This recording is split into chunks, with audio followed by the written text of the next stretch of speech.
نحمدہ و نصلی علی رسول الکریم اما بعد اعوذ باللہ من الشیطان الرجیم بسم اللہ الرحمن الرحیم والمحسنات من النساء الا ما ملکت ایمانکم کتاب اللہ علیکم احل لکم ما وراء ذالکم ان تبتغوا باموالکم محسنین غیر مصافحین فما استمتعتم به منہن فآتوہن اجورہن فریضۃ ولا جناح علیکم فیما تراضیتم به من بعد الفریضۃ ان اللہ کان علیما حکیما ومن لم یستطع منکم طولا ان ینکح المحسنات المؤمنات فمما ملکت ایمانکم من فتیاتکم المؤمنات واللہ اعلم بایمانکم بعضکم من بعض فانکحوہن بإذن اہلہن وآتوہن اجورہن بالمعروف محسنات غیر مصافحات ولا متخذات اخدان فإذا احسن فإن آتینا بفاحشة فعلیہن نصف ما علی المحسنات من العذاب ذلک لمن خشی العنۃ منکم وان تصبروا خیر لکم واللہ غفور رحیم۔ ابھی آپ نے سورہ نساء کی آیت 24 اور 25 کی تلاوت سماعت فرمائی۔ ان آیتوں کا ترجمہ اور تفسیر اس طرح ہے: والمحسنات من النساء الا ما ملکت ایمانکم کتاب اللہ علیکم احل لکم ما وراء ذالکم ان تبتغوا باموالکم محسنین غیر مصافحین وما استمتعتم به منہن فآتوہن اجورہن فریضۃ ولا جناح علیکم فیما تراضیتم به من بعد الفریضۃ ان اللہ کان علیما حکیما۔ آیت 24 ترجمہ: اور شوہر والی عورتیں بھی حرام ہیں مگر جو تمہاری مملوک ہوں۔ یہ کام اللہ نے تم پر فرض کر دیے ہیں اور ان کے علاوہ باقی تمام عورتیں تمہارے لیے حلال ہیں، بشرط یہ کہ تم ان سے اپنے مال مہر سے نکاح کرنا چاہو تاکہ برے کاموں سے بچو، شہوت رانی کی غرض سے نہیں۔ پھر تم ان میں سے جن سے فائدہ اٹھا لو تو انہیں ان کا طے شدہ مہر ادا کر دو، اور مہر طے ہو جانے کے بعد تم آپس کی رضامندی سے جو بھی طے کر لو اور پہلے مہر میں رد و بدل کر دو تو کوئی حرج نہیں ہے۔ یقین مانو اللہ بڑے علم والا اور زبردست حکمت والا ہے۔ یہ ترجمہ تھا آیت 24 کا۔ اب تفسیر: لونڈیوں کی حلت یعنی اجنبی عورتوں میں سے شادی شدہ عورتیں حرام ہیں مگر لونڈیاں جو جنگ میں پکڑی ہوئی آئی ہوں حلال ہیں جبکہ استبراء کر لیا گیا ہو، کیونکہ یہ آیت لونڈیوں ہی کے بارے میں اتری ہے۔ ابو سعید خدری رضی اللہ عنہ فرماتے ہیں، ہمیں جنگ اوطاس میں قیدی عورتیں ملیں، چونکہ ان کے شوہر موجود تھے اس لیے ہم نے ان سے ہم بستری میں جرم سمجھا، آخر آپ سے پوچھا تو یہ آیت اتری۔ ابو سعید خدری رضی اللہ عنہ فرماتے ہیں، جنگ اوطاس میں صحابہ کو لونڈیاں ملی جن کے مشرک شوہر موجود تھے، صحابہ ان سے ہم بستری سے رک گئے اور ان سے صحبت مکروہ سمجھی، پھر یہ آیت اتری۔ بیک وقت 4 عورتیں حلال ہیں۔ پھر فرمایا یہ تحریم اللہ کی تحریر ہے جو اس نے لکھ دی ہے، یعنی اس پر ٹھیک ٹھیک عمل کرو، 4 سے آگے نہ بڑھو اور اللہ کی حدوں سے نہ پھلانگو اور شریعت کے فرائض دل و جان سے قبول کر لو۔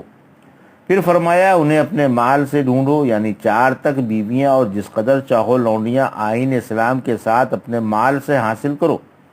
اسی لیے فرمایا کہ وہ پاک دامنی کے لیے ہوں، شہوت رانی کے لیے نہیں، یعنی رکھنے کے لیے ہوں، چھوڑنے کے لیے نہ ہوں۔ مہر ادا کرنا فرض ہے۔ پھر فرمایا تم نے جس سے فائدہ اٹھا لیا اسے اس فائدے کے عوض اس کا مہر دے دو جس کا ادا کرنا تم پر فرض ہے۔ سورہ نساء کی آیت 21 میں فرمایا تم مہر کیسے واپس لے سکتے ہو حالانکہ ایک دوسرے سے مل چکے ہو۔ سورہ نساء کی آیت 40 میں فرمایا عورتوں کو خوشی خوشی ان کے مہر ادا کر دو۔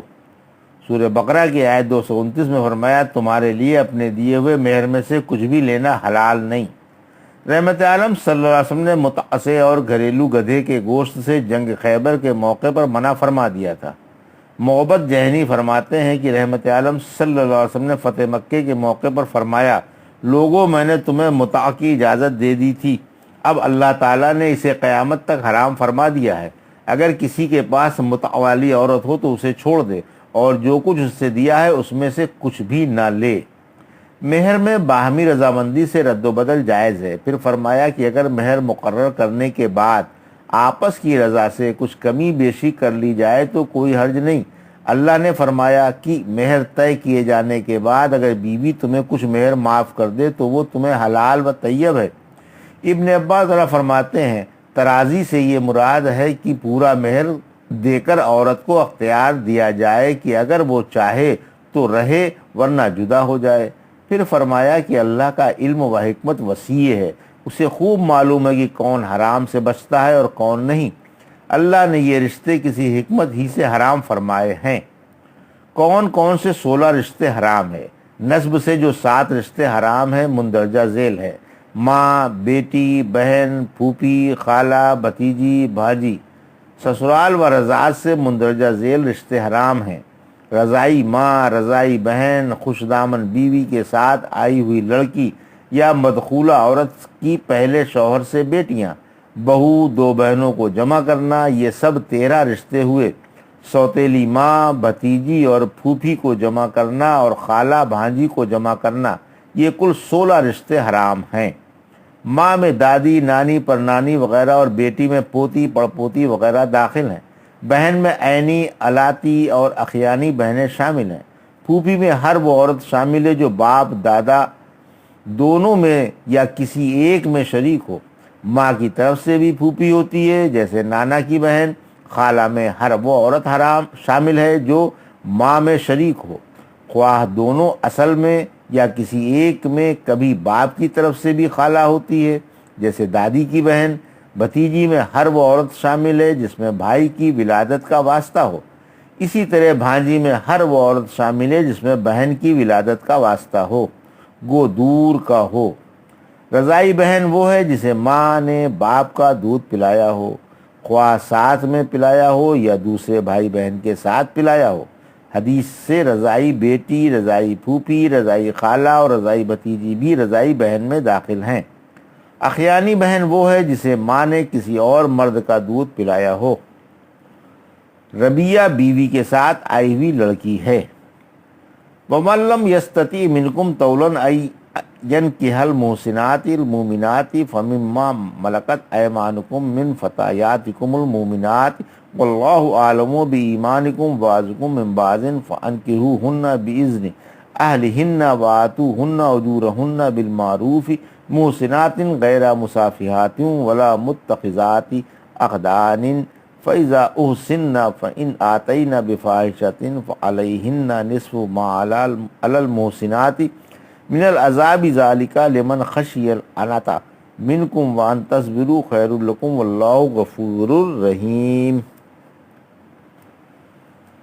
آیت 25 ترجمہ: اور جو تم میں سے آزاد مومن عورتوں سے نکاح کا مقدور نہ رکھے وہ تو مسلمان لونڈیوں سے نکاح کر لے۔ اللہ تمہارا ایمان خوب جانتا ہے، تمہارا بعض سے ہے، لہذا ان سے ان کے گھر والوں کی اجازت سے نکاح کرو اور ان کے مہر دستور کے مطابق ادا کرو۔ وہ پاک دامن ہوں، بدکاری کرنے والی نہ ہوں اور نہ چھپی دوستی کرنے والی ہوں۔ پھر جب یہ لونڈیاں نکاح میں آ جائیں تو اگر بے حیائی کا کام کریں تو ان پر آزاد عورتوں کی مقررہ سزا سے آدھی سزا ہے۔ یہ اس کے واسطے ہے جو تم میں سے گناہ اور تکلیف میں مبتلا ہونے سے بچنا چاہتا ہو، اور تمہارے لیے تمہارا صبر کرنا بہتر ہے، اور اللہ بڑی بخشش والا اور کمال مہربان ہے۔ لونڈیوں سے نکاح کب روا ہے؟ تفسیر آیت 25: یعنی اگر کسی کو مومنہ پاک دامن آزاد عورت سے نکاح کا مقدور نہ ہو تو مومنہ لونڈی سے نکاح کر لے۔ لونڈیوں سے نکاح اس وقت جائز ہے جب آزاد عورت کے خرچ کا مقدور نہ ہو، وہ نیز جن کی لونڈی ہے اس کی اجازت کے بعد، اور اگر اپنی لونڈی ہے تو آزاد کرنے کے بعد۔ مالک کی اجازت کے بغیر مملوک کا نکاح نہ ہوگا۔ پھر فرمایا اللہ تمہارے ایمان سے خوب خبردار ہے، تم سب ایک ہی ہو، یعنی تمام چیزوں کے اسباب و حقائق اللہ ہی خوب جانتا ہے۔ تم تو صرف ظاہری بات دیکھتے ہو، اللہ کو خوب معلوم ہے کہ کون کتنے تقوی والا ہے۔ لونڈیوں سے نکاح کرنے میں آر نہ کرو، ان سے ان کے مالکوں کی اجازت سے نکاح کر لو۔ معلوم ہوا کہ سید اپنی لونڈیوں کا ولی ہوتا ہے، لونڈی سید کی اجازت کے بغیر نکاح نہیں کر سکتی۔ اسی طرح سید اپنے غلام کا ولی ہے، غلام بھی مالک کی اجازت کے بغیر نکاح نہیں کر سکتا، جیسا کہ حدیث میں آیا ہے کہ جس غلام نے اپنے مالک کی اجازت کے بغیر نکاح کر لیا وہ زانی ہے۔ اگر لونڈیوں کی مالکہ عورت ہو تو عورت کا ولی اس کی اجازت سے نکاح کرا دے، کیونکہ حدیث میں ہے کہ عورت عورت کا نکاح نہ کرائے، نہ وہ اپنا نکاح کرے، کیونکہ فاحشہ اپنا نکاح آپ کرتی ہیں۔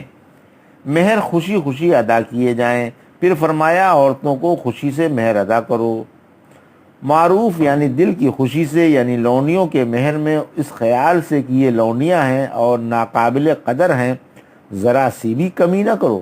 محسنہ یعنی پاک دامن عورت، اسی لیے فرمایا کہ وہ لونڈیاں نہ ہوں، وہ بدکار نہ ہوں جو ہر شخص کے ساتھ بے حیائی پر تیار رہتی ہیں۔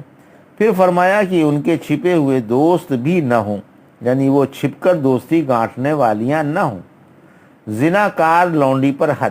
پھر فرمایا اگر شادی کے بعد زنا کریں تو انہیں آزاد کی سزا سے آدھی سزا دی جائے۔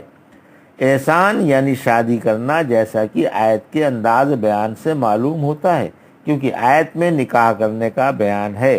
اگر آزاد کا مقدور نہ ہو تو نوجوان مومن لونڈی سے شادی کر لو۔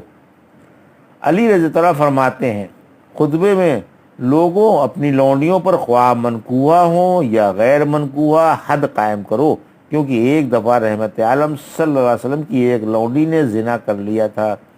آپ نے مجھے اس کے حد کے کوڑے لگانے کا حکم فرمایا۔ میں نے دیکھا تو وہ حالت حیض میں تھی اور کمزور تھی، مجھے ڈر ہوا کہ کہیں کوڑوں سے مر نہ جائے، چنانچہ میں نے آپ سے ذکر کیا تو فرمایا تم نے اچھا کیا، اب اسے پاک ہونے تک چھوڑے رہو۔ جب تم میں سے کسی کی لونڈی زنا کر لے اور اس کا زنا ظاہر ہو جائے تو حد میں اس کے کوڑے لگاؤ، پھر اسے تانا نہ دو۔ اگر وہ دوسری دفعہ پھر زنا کرے تو کوڑے لگاؤ اور تانا نہ دو، اور اگر تیسری بار پھر زنا کرے اور زنا ظاہر ہو جائے تو بیچ ڈالو، اگرچہ بالوں کی ایک رسی ہی ملتی ہو، یعنی جو قیمت ملے بیچ ڈالو۔ جب وہ 3 بار زنا کر لے تو اسے چوتھی بار بیچ ڈالو۔ پھر فرمایا لونڈیوں سے مذکورہ بالا شرائط کے ساتھ وہ نکاح کر سکتا ہے جسے زنا کا ڈر ہو اور ضبط پر قادر نہ ہو اور نکاح نہ کرنے سے مشقت میں پڑ جائے، لیکن نکاح نہ کرنا اور نفس سے مجاہدہ کرنا نکاح کرنے سے بہتر ہے۔ اسی لیے فرمایا کہ تمہارا صبر کرنا تمہارے لیے بہتر ہے، اور اللہ بخشنے والا اور کمال مہربان ہے۔ یہ تھا سورہ نساء کی آیت 24 اور 25 کا ترجمہ اور تفسیر جو ابھی آپ نے سماعت فرمائی۔